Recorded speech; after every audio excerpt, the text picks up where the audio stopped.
बैंकों की इतनी खस्ता हालत की हुई थी। 5% से लेकर 20% उनका सिर्फ मात्र रिकवरी रेट था। 50 करोड़ से ज्यादा जन धन खाते खोले, जन जन को जो है बैंकों से कनेक्ट किया, और आज जो है बैंकों का जो है सशक्तिकरण जो है प्रधानमंत्री नरेंद्र मोदी जी ने किया है। आप जब किसी सरकारी बैंक में घुसते हैं तो ऐसा लगता है कि 80 या 90 की दशक की किसी इमारत में आ गए हैं, जहां पे दीवारें उखड़ रही होती हैं, पंखा अपनी मर्जी से चलता है और लाइनें रेल टिकट से भी ज्यादा लंबी होती हैं। इसके बाद जब आप काउंटर नंबर 1 पे पहुंचते हैं तो बताया जाता है काम यहां नहीं होगा, काउंटर नंबर 4 पर जाइए।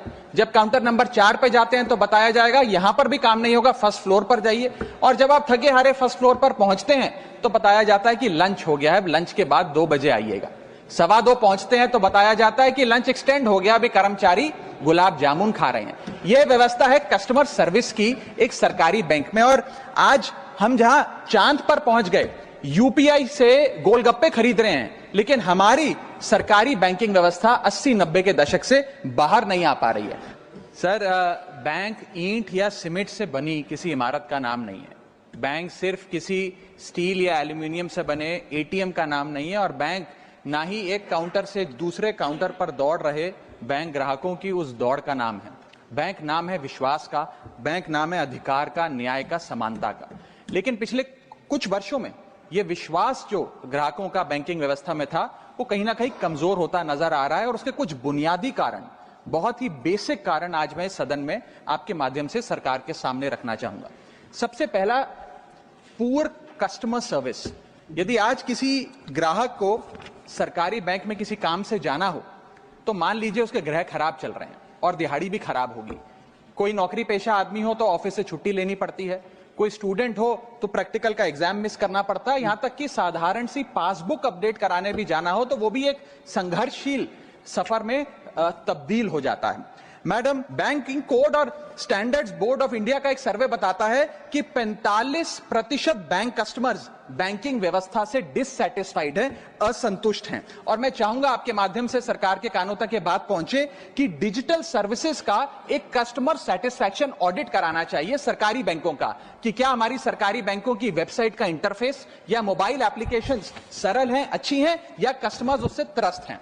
दूसरा बड़ी समस्या है रूरल इंडिया के अंदर limited access to banking infrastructure. आइए गांव की ओर चलते हैं। मैडम, क्या हमारी बैंकिंग व्यवस्था ग्रामीण इलाकों तक पहुंच चुकी है? नाबार्ड की एक रिपोर्ट बताती है कि 50% of rural India is still suffering from lack of adequate access to banking.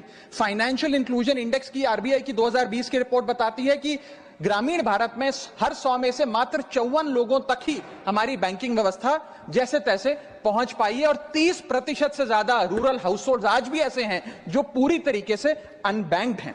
और मैम, बैंकिंग की ग्रामीण इलाकों में अगर बात करें तो बैंकिंग व्यवस्था ने ग्रामीण इलाकों के साथ सौतेला व्यवहार किया है। पहले तो बैंक की ब्रांच गांव के पास नहीं है। जब वो बूढ़ा आदमी भोला भटका बैंक की 5-10 किलोमीटर दूर ब्रांच तक पहुंचता है तो पता लगता है कि बिजली गुल है। बिजली आ जाती है तो पता लगता है सर्वर डाउन हो गया है। सर्वर भी चल जाता है तो पता लगता है आधार सीडिंग में दिक्कत है, फिंगरप्रिंट मिसमैच हो रहा है, या बैंक अकाउंट की मैपिंग ही नहीं हो पा रही है। डॉक्यूमेंटेशन से लेकर, कॉम्प्लिकेटेड फॉर्म से लेकर, लैंग्वेज के चैलेंजेस तक ग्रामीण इलाकों में लोगों को झेलने पड़ते हैं। और सबसे ज्यादा बैंकिंग फ्रॉड भी गांव के भोले भाले आदमी के साथ होता है। इसी के चलते हमारे गांव का आदमी प्राइवेट निजी साहूकार के पास जाकर लोन लेना बेहतर समझता है, ना कि किसी बैंक के पास जाकर।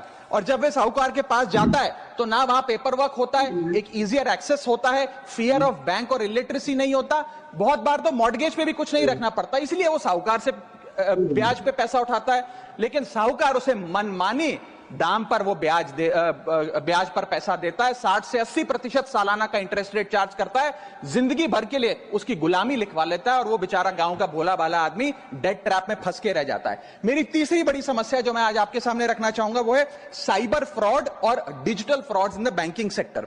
साइबर फ्रॉड्स वर्ष 2023 में 75,800 घटनाएं सामने आई जो कि कंप्लेंट्स दर्ज हुई।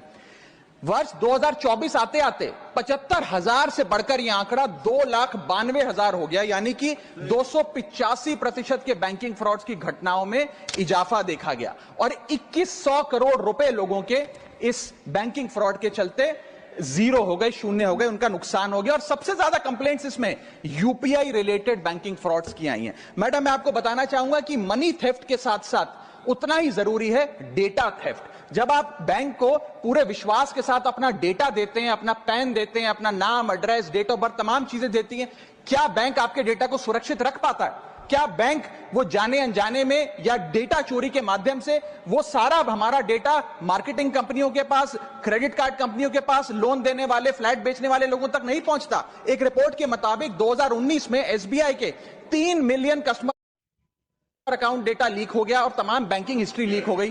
2021 में मोबीविक का 8.2 टीबी का केवाईसी डेटा ही लीक हो गया। 2021 में एक पेमेंट गेटवे जस्टपे का 100 मिलियन क्रेडिट कार्ड की पेमेंट डिटेल्स और रिकॉर्ड्स लीक हो गई।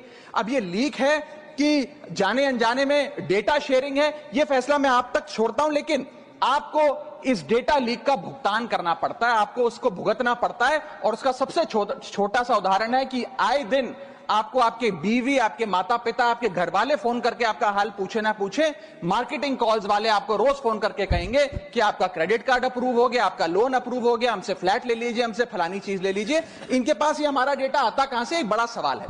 चौथी समस्या, हिडन चार्जेस और फीस। मैं चाहूंगा आपके माध्यम से ये नाना प्रकार के चार्जेस जो आज मैं सदन में लाया हूं, ये माननीय वित्त मंत्री जी तक पहुंचे, ताकि देश के आम आदमी की जो जेब बैंकिंग सिस्टम काट रहा है, ये उसे पता लगे, ग्राहक को भी और माननीय वित्त मंत्री जी को भी। पहला, मिनिमम बैलेंस पेनल्टी। यदि आप न्यूनतम बैलेंस नहीं रखते हैं तो 100 से 600 रुपए प्रति माह बैंक आपका काट लेता है। इस चार्ज को लगाने के बाद बैंकों ने वित्तीय वर्ष 22-23 में 3500 करोड़ रुपए मिनिमम बैलेंस पेनल्टी के नाम से लोगों से वसूले हैं मैडम।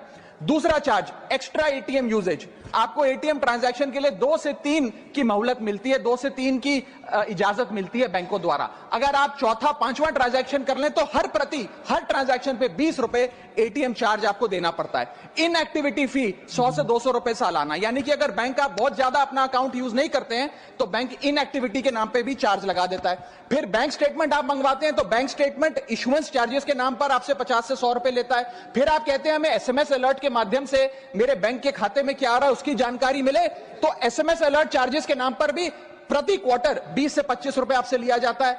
ऑनलाइन पेमेंट करेंगे एनईएफटी की तो ट्रांजैक्शन फी भी ली जाती है। जबरदस्ती आपको पहले लोन बेचते हैं और फिर उसके बाद लोन प्रोसेसिंग फी के नाम पर 1 से 3% लोन अमाउंट का काट लेते हैं। और जब आपकी किस्मत ठीक चल रही हो और आप समय से पहले अपना लोन बकाया जो है उसका भुगतान करने बैंक पहुंच जाएं तो loan pre closure charges, early payment penalty के नाम पर भी बैंक आपसे पैसा वसूलता है। साधारण सा सिग्नेचर बदलवाना हो, नॉमिनी की डिटेल्स बदलवानी हो, उस चेंज पर भी 200 रुपए प्रति ट्रांजैक्शन के नाम पे बैंक आपसे पैसा वसूलता है। और डिमांड ड्राफ्ट, पे ऑर्डर बनाने जाएं तो 100 से 200 रुपए प्रति डिमांड ड्राफ्ट आपसे पैसा वसूलता ही वसूलता है। यानी कि कस्टमर्स की जेब काटी जा रही है और कस्टमर्स को पता भी नहीं लगता कि कितना पैसा बैंक इन नाना प्रकार के चार्जेस के चलते आम आदमी से वसूल रहा है। मेरा पांचवा और आखिरी point madam, insurance and investment product miss selling. अपने क्वार्टरली या मंथली टारगेट्स पूरा करने के लिए बैंक के एग्जीक्यूटिव मिस सेलिंग करते हैं, गलत प्रोडक्ट लोगों को बेचते हैं। यह भी एक प्रकार का हनी ट्रैप है। मीठी मीठी बातें कर भोले भाले मासूम लोगों को ऐसे प्रोडक्ट्स बेच दिए जाते हैं जिनकी जरूरत उन्हें है ही नहीं।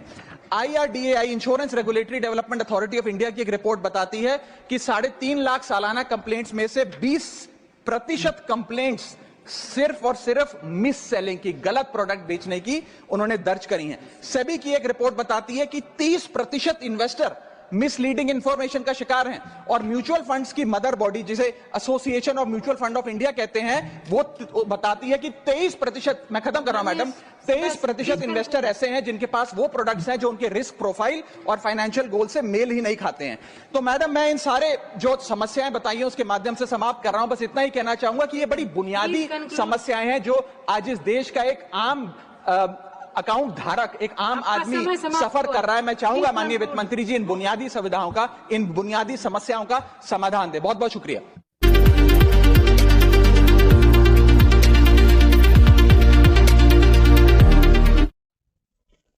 तो पेड़ बचे जाते हैं।